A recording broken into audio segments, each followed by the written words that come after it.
Estamos aqui para concluir esse nosso estudo acerca do documento 114, no documento da CNBB de estudo, com a última parte dos vídeos que nós estamos gravando, né? E nós vamos agora concluir, né, apresentando algumas pistas, algumas formas de trabalho a partir da animação bíblica, da pastoral, né, e da igreja como um todo. Nós começamos lá no primeiro vídeo, a partir da meditação, né, da parábola do semeador, né, que joga sementes, a semente cai em terrenos não produtivos, mas também cai em terrenos produtivos, né? E esses terrenos, que são os nossos corações, né, precisam também estar preparados, né? E como preparar o terreno do coração? Que meios que nós utilizaremos para que esse coração seja acolhedor, possa germinar a semente e também produzir frutos, né, produzir novas sementes que serão germinados em outros terrenos, né? A gente lembra que nós que recebemos a palavra, né, fomos fecundados por ela, também nós somos portador e propagador pelo testemunho de vida que nós damos às outras comunidades, às outras pessoas, já que de graça nós recebemos e de graça nós devemos dar também. Nossa realidade de vida, né, falando de Brasil ou da nossa arquidiocese de Maringá, né, é uma realidade bastante urbana, né, uma realidade com as suas dificuldades, a sua falta de tempo, o seu ir e vir assim muito frenético, muito angustiante, né, pouco tempo para muitas coisas que nós gostaríamos de fazer. Então, dentro dessa realidade, né, a igreja vê, né, essa alta urbanização, né, da nossa sociedade, ela vê nos pequenos grupos, né, um local fecundo para acolher a palavra de Deus. As nossas comunidades eclesiais de base, desde sempre, né, são esses pequenos grupos, né? Os bispos também elencam outros pequenos grupos, né? Tanto é que ele chama no documento 109, nas diretrizes gerais da ação evangelizadora, desses anos que nós estamos vivendo, ele chama esses outros grupos, ou todos esses grupos, como comunidades eclesiais missionárias, né? São comum unidade de pessoas que são missionários também. A nossa comunidade eclesial de base, a nossa SEB, é uma dessas comunidades missionárias. Mas existem muitos outros grupos. Grupos pequenos onde a partilha da palavra, a leitura comunitária e a partilha, a reflexão são mais favorecidas, né? E ele vai nos apresentar, a princípio, o documento dos bispos vai nos apresentar, a princípio, dois tipos de encontro com a palavra de Deus. Primeiro é a leitura orante e depois a leitura contínua. Vamos entender um pouquinho, né? A leitura orante, ela permite aos discípulos, ou indivíduo, ou comunitariamente, deter-se a um texto bíblico com a mente e o coração abertos ao que Deus tem para comunicar, né? Então é esse texto bíblico que nós nos aproximamos, né, com o coração aberto e a mente aberta, esperar o que Deus tem para plantar ali de sementes, né, esse bom terreno que está em cada um de nós, né? E é proposto perguntas simples para que a gente possa interagir com esse texto, né? Não é simplesmente uma leitura, né, como a gente faz outras leituras, né? Uma leitura para adquirir algum conhecimento, né? Uma leitura, né, para saber fazer alguma coisa, né? Não, né? É uma leitura que precisa transformar-nos de dentro para fora. Então é proposto aí pelo menos 4 perguntinhas, né, referente ao texto bíblico que nós estamos lendo. Primeiro, o que que a palavra diz em si, né? O que está acontecendo ali naquele texto? Depois, o que essa palavra diz para mim ou para nós enquanto comunidade orante, né? Enquanto grupo ali que está meditando essa palavra de Deus, né? E outras perguntas que poderão surgir a partir destas, né? No interrelacionamento com essa palavra de Deus que é nos apresentada. E isso vai proporcionar, né, que as pessoas falem, né, que as pessoas dialoguem, apresentem experiências de vida, né?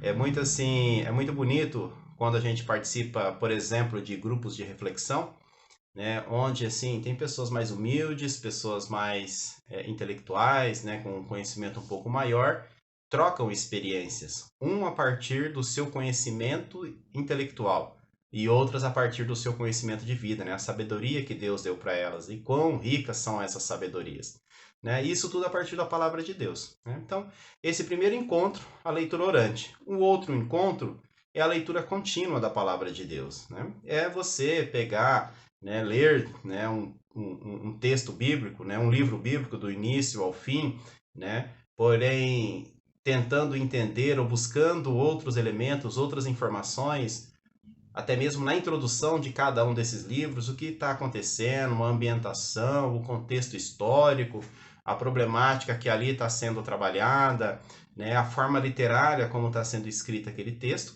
né, para que você possa fazer uma leitura contínua e bastante saudável para você. Nós, enquanto cristãos católicos, né, nós temos a partir dos evangelhos, né, a partir da encarnação de Jesus Cristo, o nosso ponto de partida para entender toda a Bíblia, né? Então nós temos sempre que ter esse cuidado, né? Para entender toda a Bíblia, nós partimos do evangelho, né? E dali para diante nós vamos fazendo essa caminhada de fé nos livros bíblicos. Eu aprendi, né, no passado, que uma forma assim, para quem quer começar a ler a Bíblia hoje, né?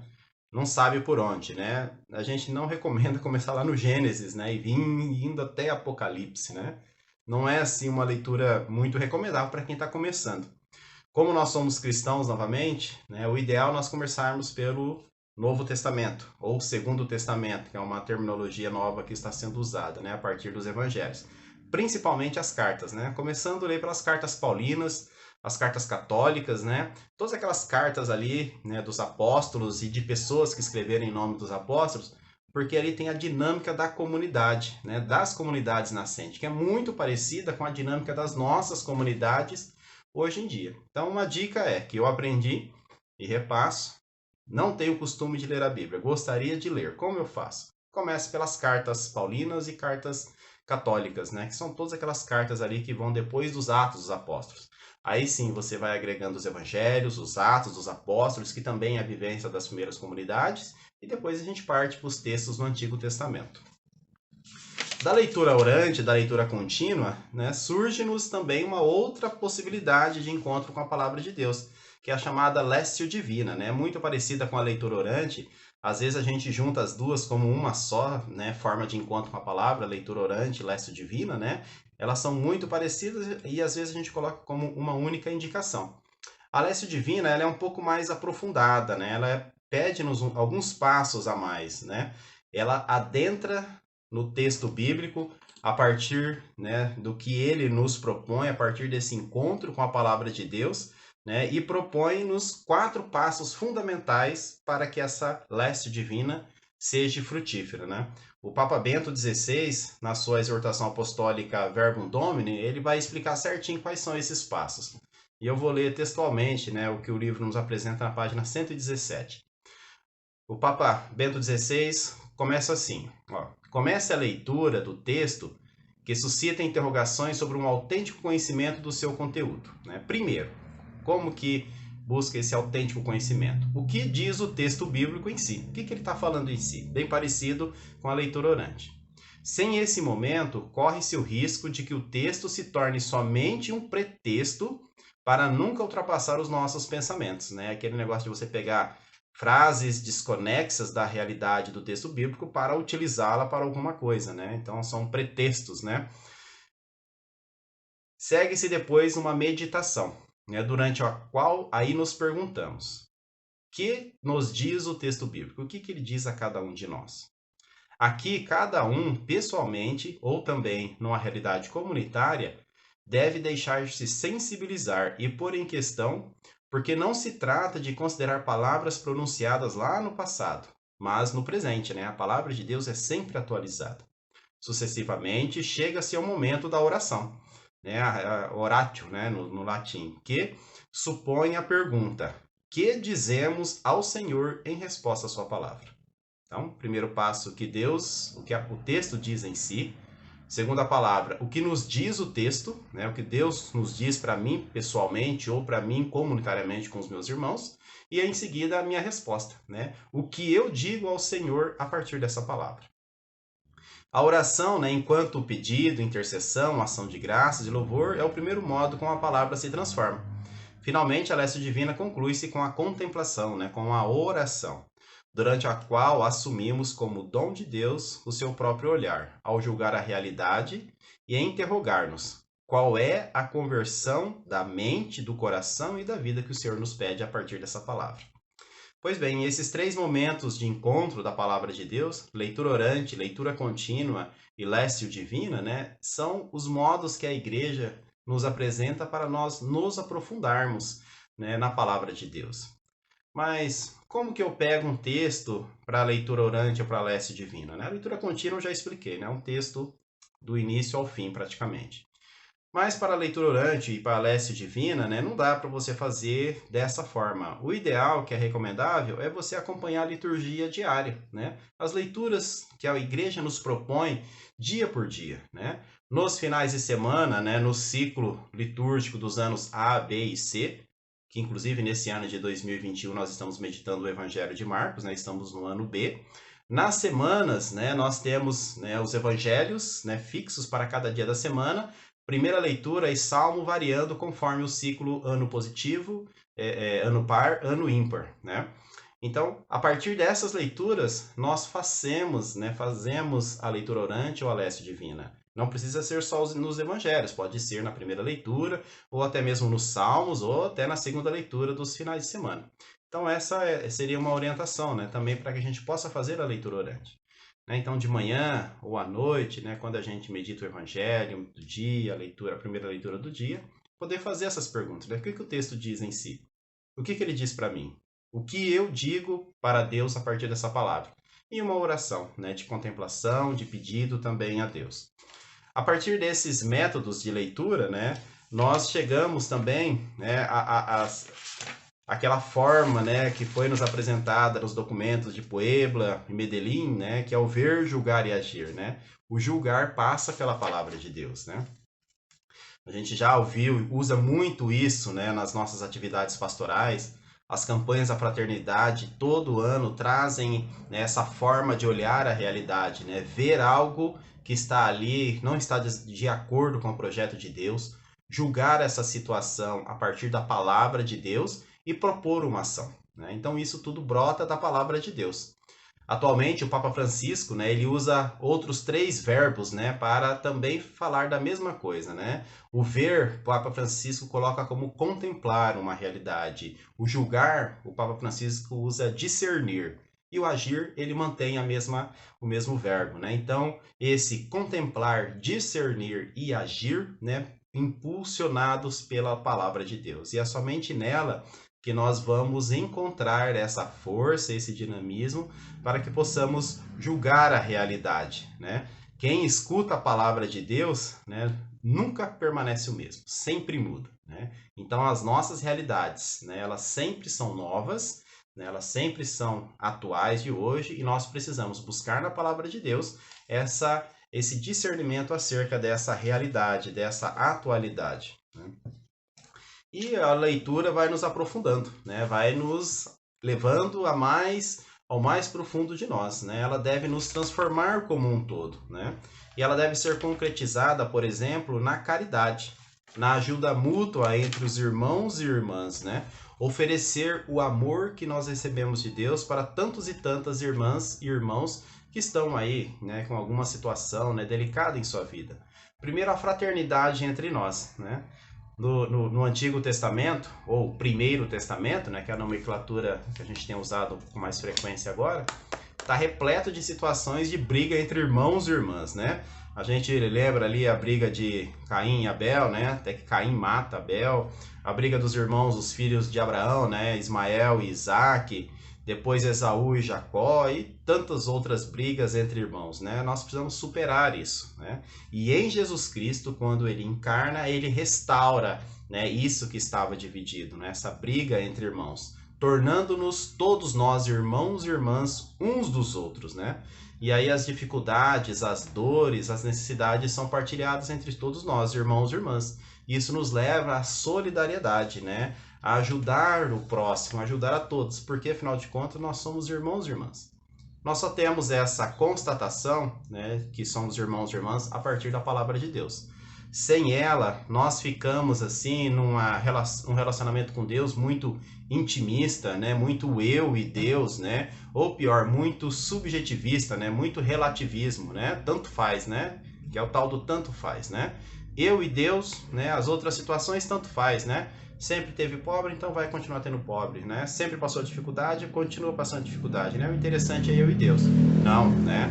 A leitura da palavra de Deus, principalmente em comunidade, deve nos levar a abrir-nos ao próximo e a querer que esse próximo, que é nosso irmão, nossa irmã, possa também, né, ter uma condição de vida saudável e agradável, né, conforme todos nós estamos querendo. Falar do, do terreno, né, onde a palavra de Deus é semeada, que é o nosso coração, os meios do encontro, a leitura orante, a leitura contínua, a lécio divina, né? E todo o desdobramento que a palavra de Deus causa em nossa vida, fazendo-nos, ajudando-nos a julgar as realidades e promover ações em prol dos irmãos e das irmãs, né? Fica uma pergunta final, né? Como implantar, né, essa animação bíblica da pastoral em nossas comunidades? Bom, conforme eu falei lá no primeiro vídeo, né, o documento, por ser verde, né, da CNBB, ele não é um documento de ação, né, ele não tem propostas de ação imediata.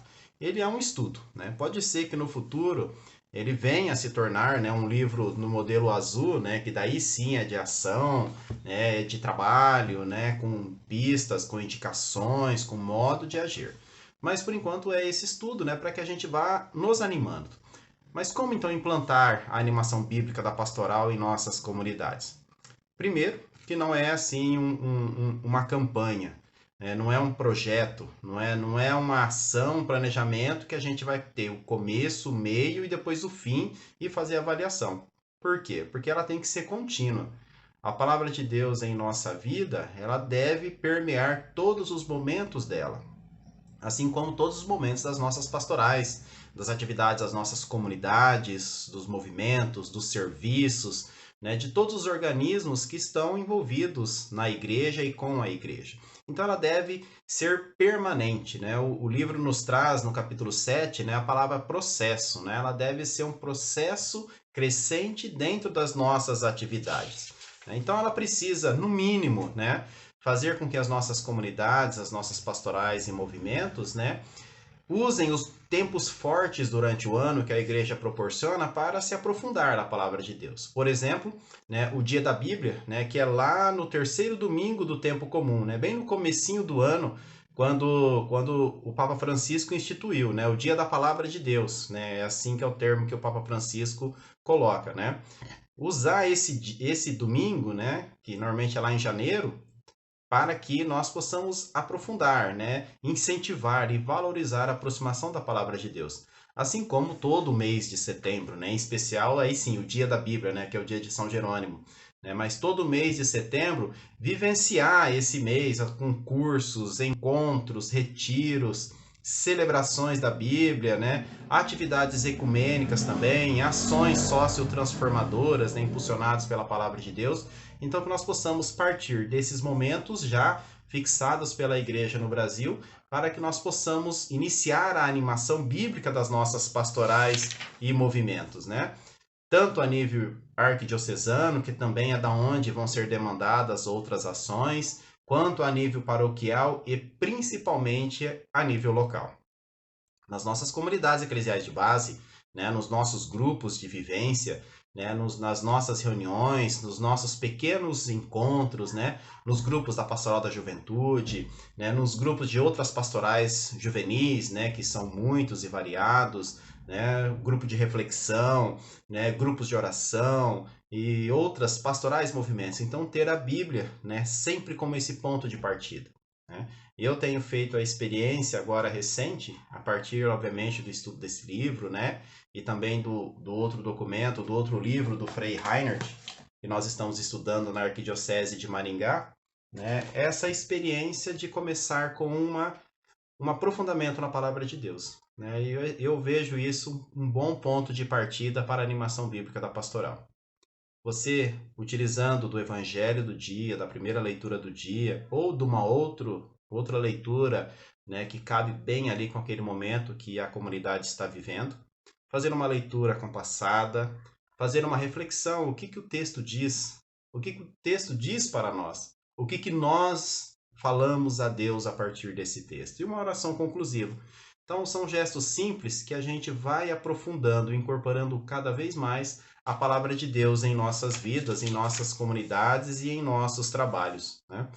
E é sempre importante, sempre fecundo, né, nós partirmos dela, porque ela é vida, né, ela é atualidade, né, ela está presente no meio de nós desde sempre e para todo sempre, porque é o próprio Cristo encarnado em nossa vida, né?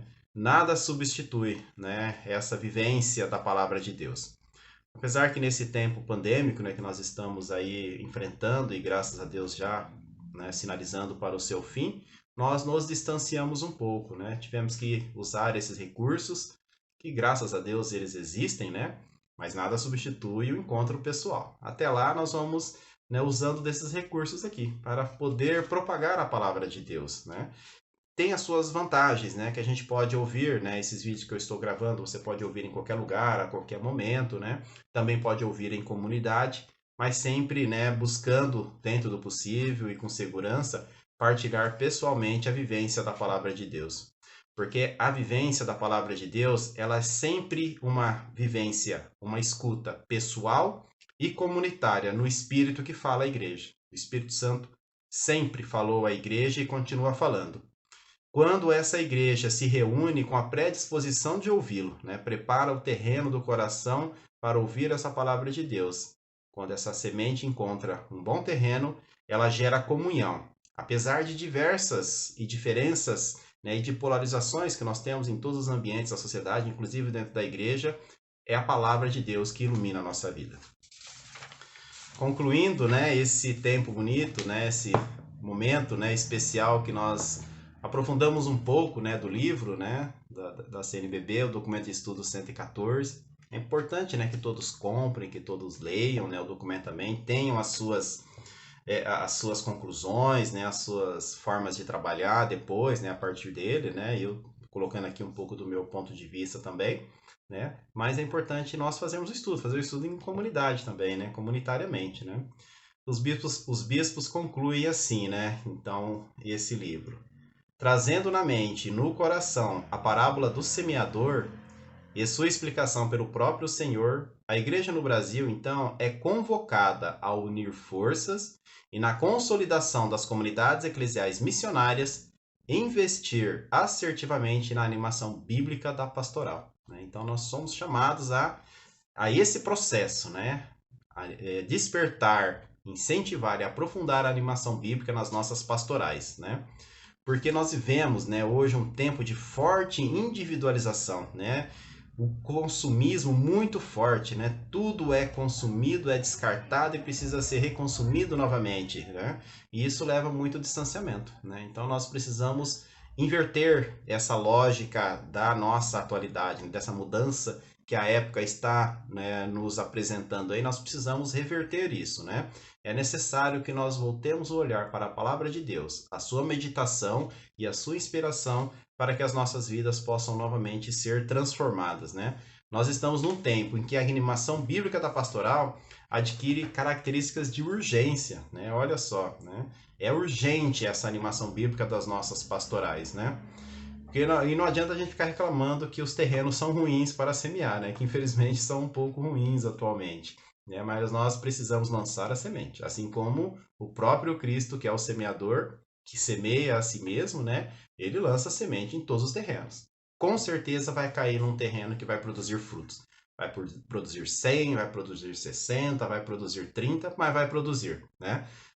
Não, a gente não pode ficar escolhendo, né? Nem tem por onde, né? Porque a messe é do Senhor, né? A palavra é dele, é ele que transforma. Eu só espero que eu e você possamos lançar essas sementes, né? E cuidar dos nossos terrenos, né? Do nosso coração, de cada um de nós, né? Valorizando a vida comunitária, conhecendo as escrituras sagradas e praticando a leitura orante da palavra de Deus. Essa palavra que é um tesouro nas nossas mãos, né? É riqueza para nós, né? E dela nós tiramos sempre coisas novas, sempre orientações para a nossa vida. Vou concluir aqui com o parágrafo 274, que é um parágrafo muito bonito do livro, né? Na conclusão, onde ela apresenta Maria, que é esse modelo de familiaridade com esse tesouro que é a palavra de Deus. Especialmente nos episódios da Anunciação, da Visitação e em Caná da Galileia, né? Olha só como que Maria nos oferece o verdadeiro itinerário do discipulado perfeito. Primeiro, Maria, ela ouve a palavra de Deus e aguarda no seu coração. Deixa-se questionar por Deus, ficando intrigada e refletindo sobre o significado da mensagem do Senhor. Como mulher madura, humana e espiritualmente, ela tem a ousadia de questionar o próprio Deus. Quando percebe que é obra de Deus, ela cede, assume a condição de serva e permite que a palavra do Senhor aconteça plenamente em sua existência. Em Maria, a palavra é frutífera e fecunda, é vida gerada, torna-se carne. Em Maria, a palavra se torna missão, pois ela não se contém em si. Precisa comunicar essa alegre e esperançosa notícia ao mundo. Em Caná, Maria se torna a pedagoga da fé, verdadeira mistagoga, conduzindo a comunidade dos discípulos a fazer tudo o que Jesus disser. Então, com esse último parágrafo, eu concluo essa série de 4 vídeos, né? Agradeço a Sebes de Maringá pelo convite e a vocês todos que aí partilharam. Partilhem do vídeo e, acima de tudo, procurem animação bíblica para suas comunidades, para suas pastorais e movimentos. E você também, né? Valorize os momentos de aproximação da palavra de Deus, né? Principalmente com essas perguntas, né? Que ela nos diz, né? O que a palavra diz em si, né? O que a palavra diz para mim, diz para nós, né? E o que eu digo para Deus a partir dessa palavra. Concluindo com uma oração. Obrigado a todos, fiquem com Deus e até a próxima.